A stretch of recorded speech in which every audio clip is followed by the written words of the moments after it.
தென்கட்சி கோ. சாமிநாதன் ஐயா அவர்களின் இன்று ஒரு தகவல். நகைச்சுவை கதைகள்.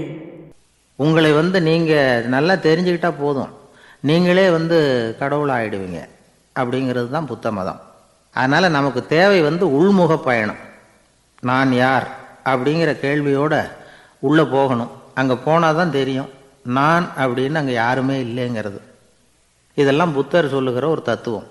தத்துவம்னு சொன்னாவே நமக்கெல்லாம் அதை புரிஞ்சுக்கிறது கஷ்டம்தான். நம்ம பொறுத்த வரைக்கும் தத்துவங்கிறதுல ரெண்டு வகை உண்டு. ஒன்று தத்துவம், இன்னொன்று மகா தத்துவம். தத்துவம்னா என்ன தெரியுமா? கேட்குறவங்களுக்கு புரியப்படாது, அதுதான் தத்துவம். மகா தத்துவம் என்னன்னா சொல்கிறவங்களுக்கும் புரியப்படாது. அந்த வகையில் பார்த்தா இன்று ஒரு தகவலும் ஒரு மகா தத்துவம் தான். தென்கட்சி கோ. சாமிநாதன் ஐயா அவர்களின் இன்று ஒரு தகவல் நகைச்சுவை கதைகளை கேட்டு ரசித்தமைக்கு நன்றி.